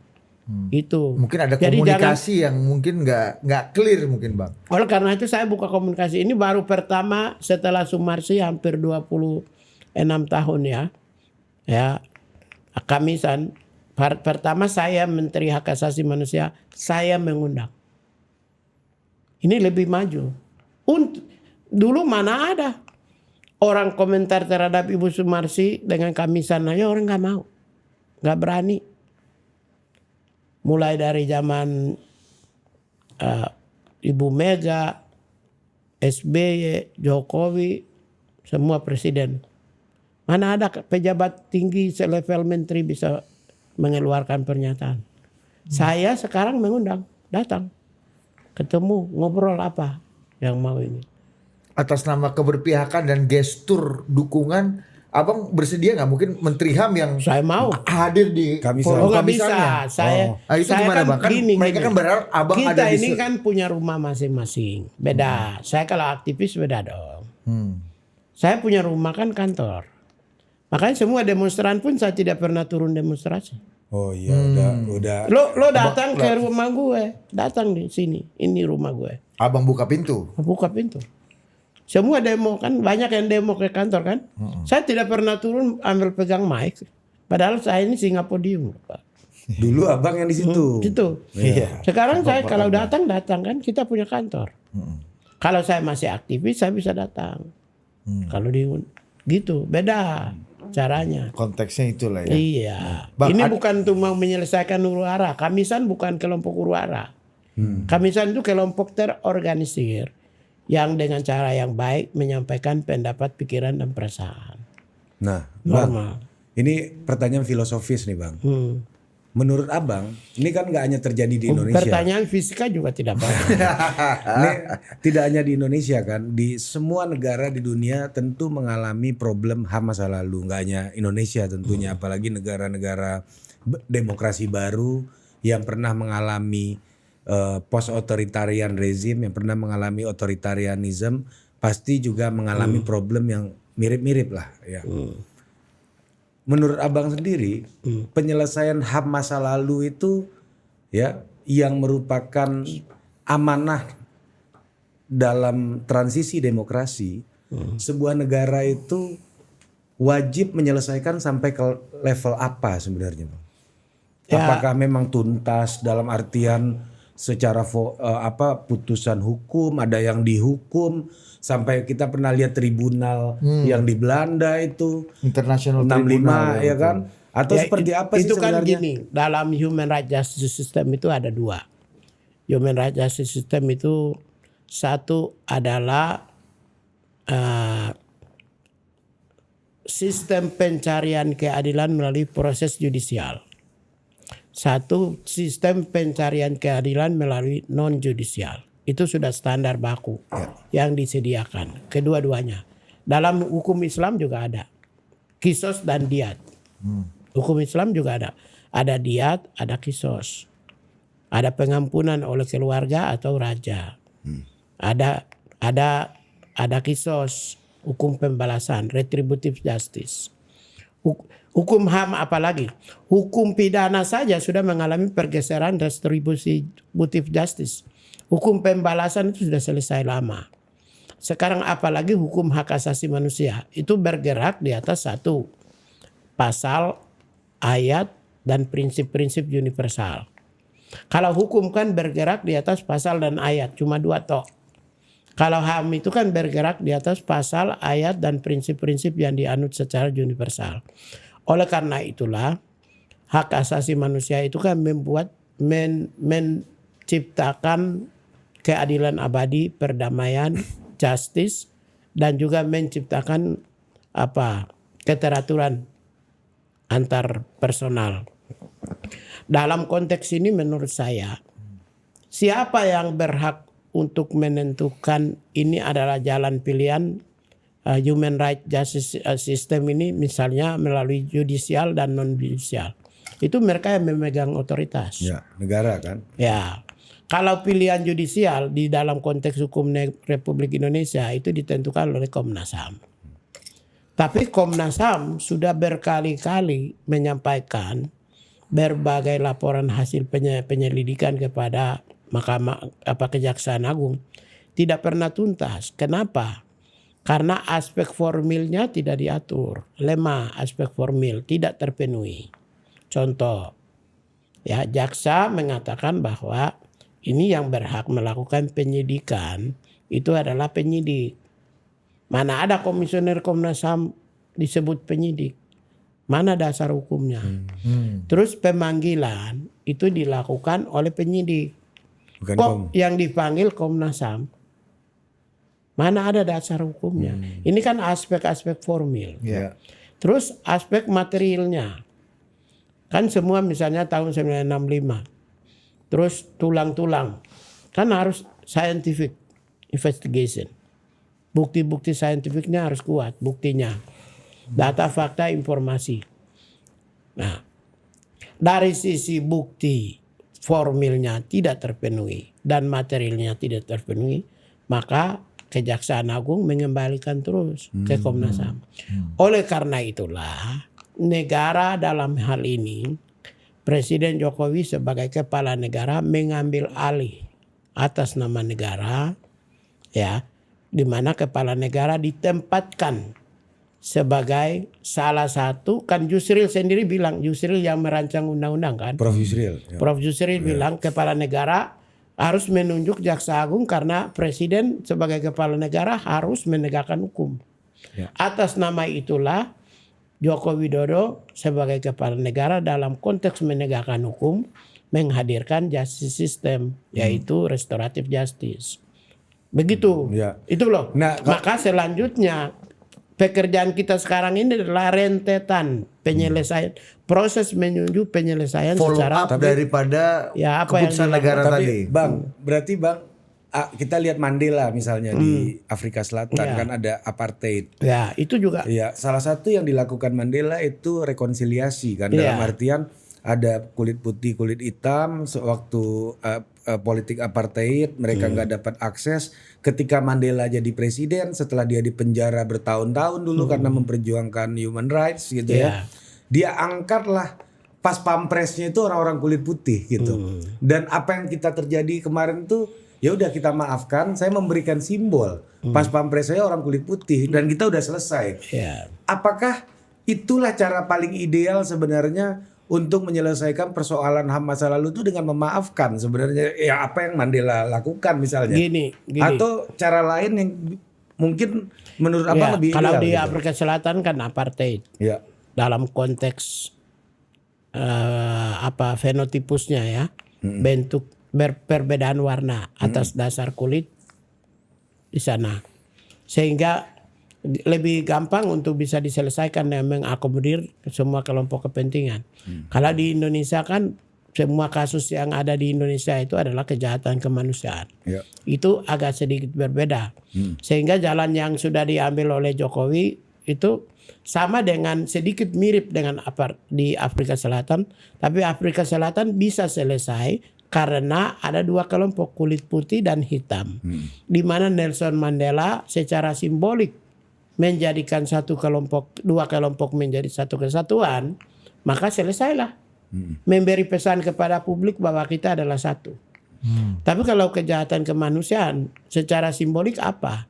Tidak bisa, harus berhenti dengan restitusi, kompensasi, rehabilitasi, dan proses-proses pemenuhan, penyelesaian secara menyeluruh, secara holistik. Tidak bisa satu aspek saja. Jadi gitu.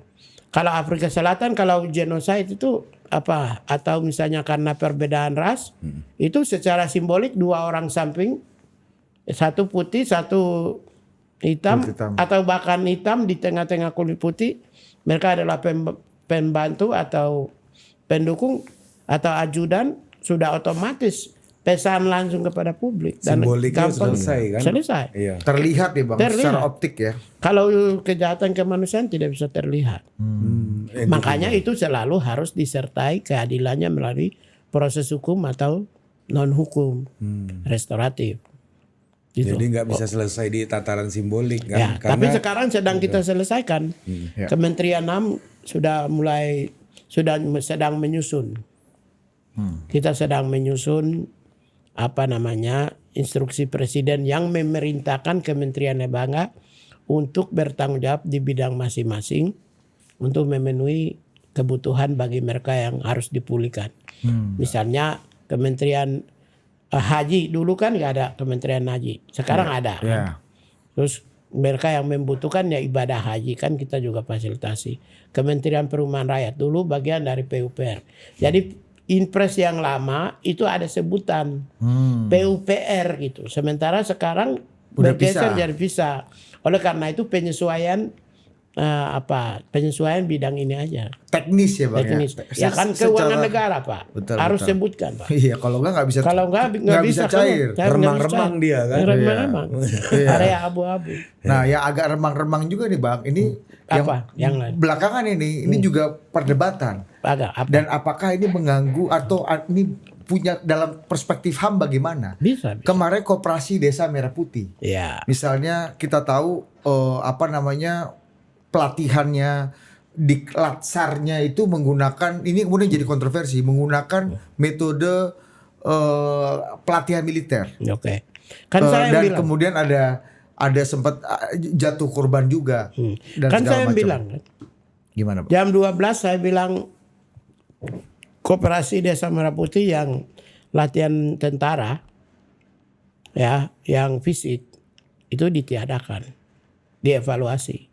Kan saya bilang, saya ke pernyataan pers saya sudah keluarkan waktu itu. 5 jam kemudian Kementerian Pertahanan evaluasi. Jadi saudaraku yang terbaik, ingat ya, perkataan saya itu sering jadi keputusan.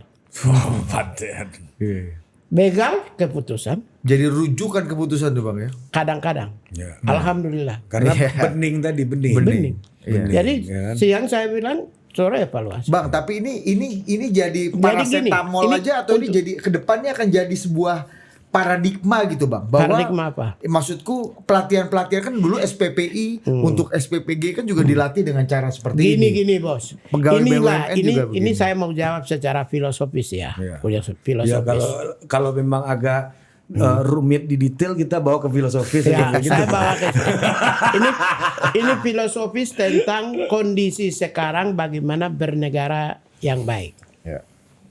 Gereja Katolik itu umurnya 2000 tahun.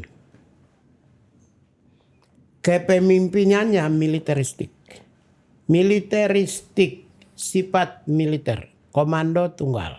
1, disiplin tinggi, cekatan, anti korupsi, cepat, objektif, imparsial. Itu sifat-sifat militeristik ya, dengan kepemimpinan komando. Ya. Itu gereja Katolik. Itu gereja Katolik. Gereja Katolik agama Pak. Orang tidak bersenjata. 2000 tahun masih bertahan sampai hari ini. Yang dimaksudkan, yang diinginkan oleh kami adalah sifat-sifatnya yang harus dimiliki oleh civil society. Masyarakat sipil di Indonesia. Masalahnya masyarakat sipil Indonesia itu malas kerja, malas bangun pagi, malas kerja, jaga kesehatan juga tidak bisa, tukang bohong, tukang curi, berlindung di balik administrasi yang rapi. Kalau soal rapi lah, orang sipil hebat lah, jago administrasi. Ya, BPK itu selalu kasih WTP itu secara administrasi. Hebat itu Pak. Tapi Pak, secara substansial sipil itu rusak Pak. Karena aktivis tidak HAM yang rajin. ngomong nih. Saya ngomong. Sipil tidak disiplin. Tidak rajin. Tidak cekatan. Tidak bertanggung jawab. Objektif. Koruptor. Banyak. Tapi menyembunyikan diri di balik administrasi yang rapi. Sifat-sifat disiplin cekatan itu hanya dimiliki oleh tentara. Oleh karena itulah yang dimaksud itu adalah sifat-sifatnya yang mau diterapkan. Sifat-sifat Bukan militeris. tentara yang loreng masuk untuk urus wilayah sipil, Bos. Bukan sipil disuruh jadi tentara kan gitu kan. Nah, tapi gimana Bang? Bukan, Bos. Masalahnya kan gini ada penerjemahan ini Bang. Ingat kan cara pandangnya. Militeristik. Iya. Militeristik sifat. Iya. Sifatnya. Itu yang membuat gereja Katolik bertahan. Jangan. Iya kan? Ya. Ratusan tahun. Jadi jangan berpikir bahwa TNI Polri secara fisik masuk angkat senjata. Bukan itu. Itu saya juga tidak setuju. Sangat saya tidak setuju. Pola-pola pelatihan seperti ini. Ya. Tapi kalau doktrin sifatnya knowledge, skills, attitude. Knowledge oke, sipil oke, hebat. Skill oke, hebat. Tapi attitude-nya yang kurang. Moral dan mentalnya yang kurang. Tapi kemudian banyak orang yang memprotes Bang. Apa hubungannya manajemen koperasi dengan yel-yel, dengan memakai seragam loreng? Itu yang saya juga tidak mau. Kalau itu tidak usah. Tapi gini ya, makanya salah TNI Polri maupun sipil. Salah menerjemahkan pemahaman.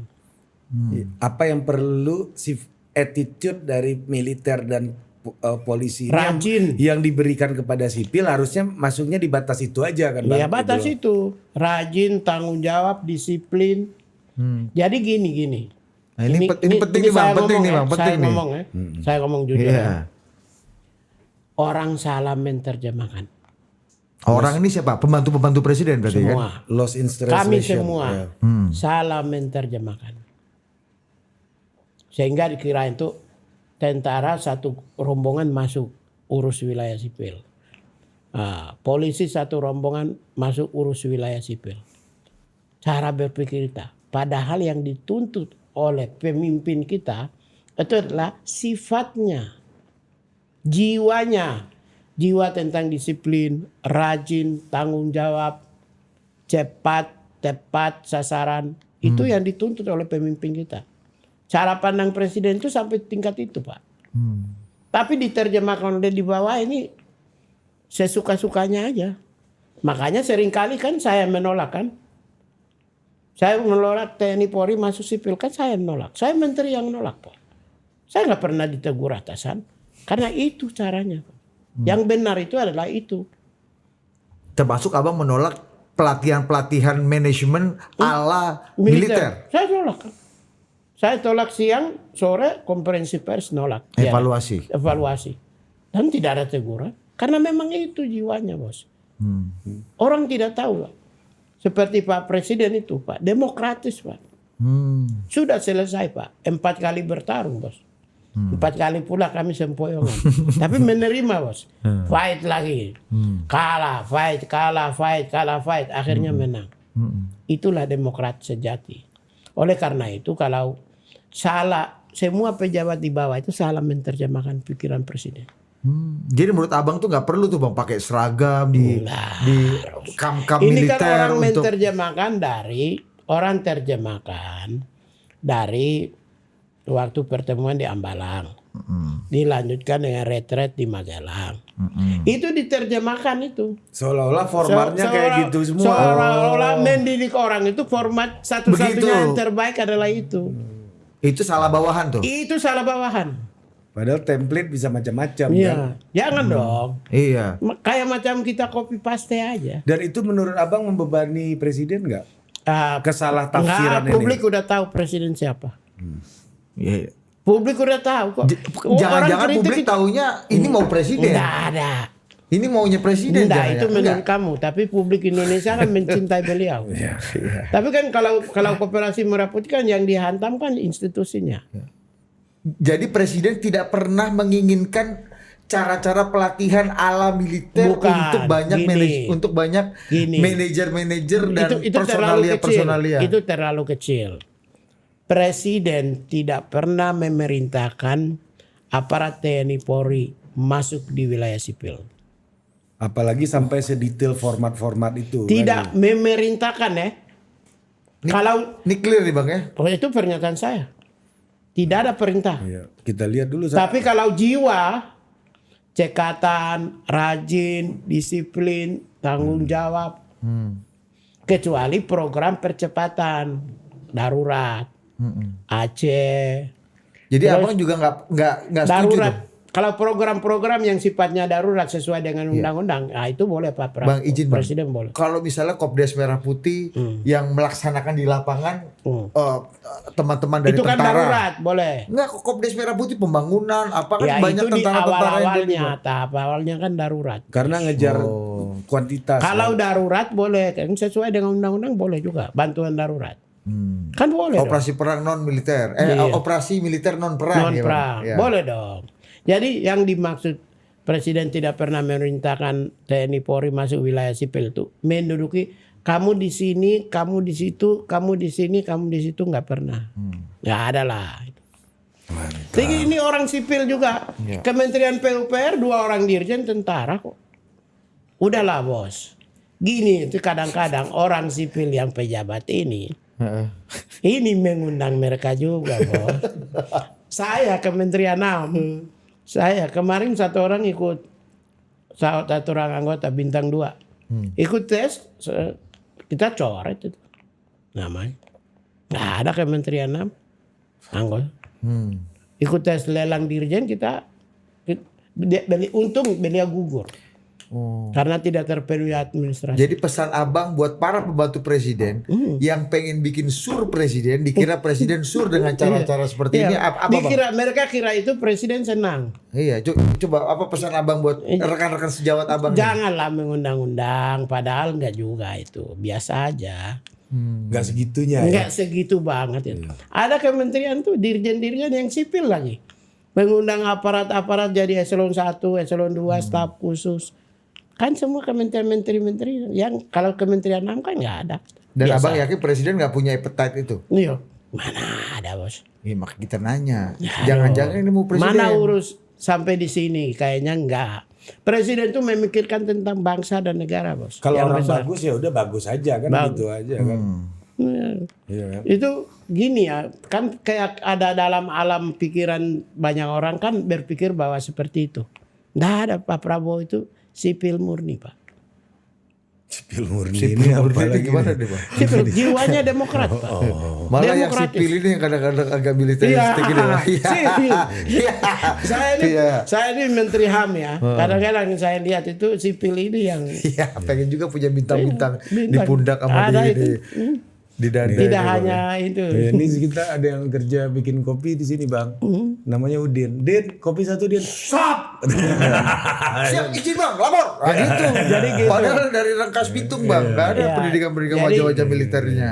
Kita terlalu lama mendiskreditkan presiden sejak 20-an tahun yang lalu, 26 tahun yang lalu. Menempatkan presiden sebagai orang yang tersalib dalam imajinasi beberapa kaum intelektual Indonesia. Itu salah bos. Saya memahami presiden itu murni, genuine bos. Gara-gara mulai dari 100.000 tadi kan. 96. Itu memori yang nggak bisa lepas di 100.000 100.000. di Bandung ini Bang. ya. Kemarin Koperasi Merah Putih saya bilang evaluasi sore. Terus saya 2 hari kemarin saya dampingi Bapak waktu terima Presiden Belarus. Ya. Dan kemarin Modi saya dampingi dari pagi sampai sore. Bapak nggak tegur, biasa aja. Mana ada bos yang gini-ginian. Tapi itu akan berubah betul nggak bang? Nanti Sudah berubah. pola-pola seperti ini Menteri, tidak akan. Menteri Koperasi telepon saya kok. Ferry. Pigai terima kasih katanya. Tetangga abang kan, sebelah kantor ini kan. Dia telepon saya. Dia bilang Pigai terima kasih itu sudah rubah pendidikannya. Jangan-jangan Bang Ferry pun nggak punya ini juga kali ya. Gini, Dia mental. juga nggak suka juga sebenarnya, atau dia nggak setuju juga. Saya nggak paham. Iya. Pemuda rakyat ya. Saya nggak paham ya. Hanya Pak Ferry kan tidak pernah menjadi aktivis HAM. Jadi mentalnya tidak striker ya. Abang kan punya legitimasi Kalau yang Ferry kuat. kan aktivis politik. Iya. Jadi hitung-hitungan. Saya nggak bisa hitung-hitungan. Saya nggak paham. Abang karena abang bening. Tadi kan bening, nggak ada ini. Kalau Ferry oplos. Jangan gitu loh. Enggak kan abang bening. Jangan Abang nggak kita boleh juga. apple to apple dengan Ferry. Iya, Ferry kan orang Ferry juga bening versi lain. Oke. Keseleo sedikit tidak apa-apa. Ya, biasa Bang tuh. Ferry habis ngomong di sini bang, langsung kena reshuffle jadi menteri bang. Waktu itu. Terakhir Jadi sini gini, jadi wamen. gini banyak pejabat yang tidak mampu memahami cara pandang Pak Prabowo. Ya, memang kelemahan terbesar adalah cara pandang presiden kita ini sulit diterjemahkan dalam konteks teknokratik oleh para pejabat. Ya. Dalam bagaimana seperti saya Menteri HAM. HAM itu apa sih? Saya membumikan dalam program. Itu kan sesuatu yang tidak mudah, Bos. Bang, tapi kalau presiden Ada nggak- di intangible menjadi tangible kan susah. Bang, tapi kalau presiden memang nggak suka dengan cara-cara quote unquote tadi militerisme kayak gini, kenapa nggak presiden aja yang kasih strong statement gitu? Bahwa Bukan tidak suka, salah ya. apa? Tidak setuju atau tidak Tidak mau? pernah menyuruh. Tidak pernah menyuruh. Wah ini juga dong. Berarti semua meraba-raba dong. Tapi gini, Aceh Bapak perintah TNI turun. Ya, beberapa program-program yang cepat untuk kepentingan bangsa dan negara rakyat Bapak perintah. Jadi kalau Tapi ada, tidak semua yang seperti yang Anda lihat sekarang di Indonesia itu diperintah presiden lah. kalau kata temennya Bang Pigai namanya Rocky Gerung kan ada creeping militarism. Ada yang mau merangkak gitu. Ya, kalau kata Rocky Gerung itu kan. Siapa? Canggih Rocky. istilahnya creeping. Gitu. Iya. Dia bilang merangkak. Iya, merangkak katanya creeping militarism. No, kalau itu tidak. Hmm. Tidak, kalau itu ya namanya juga Rocky bisa kritik dari cara pandang yang lain kan. Dan itu boleh aja dia kritik. Tapi menurut saya tidak demikian. Tidak creeping merangkak ke atas itu enggak juga.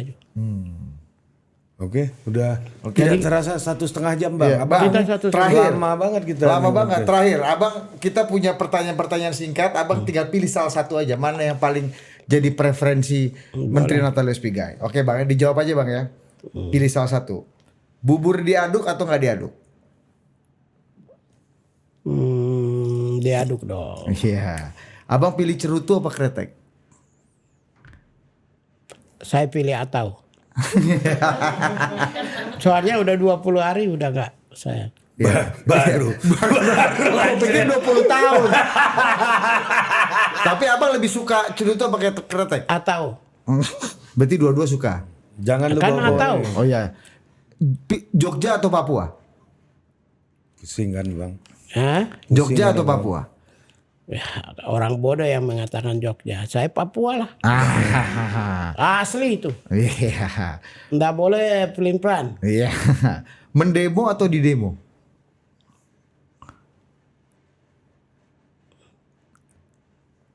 Ya saya kan orang Menteri HAM ya. Dua-dua oke lah. Bakar ban di jalan atau diskusi di ruangan?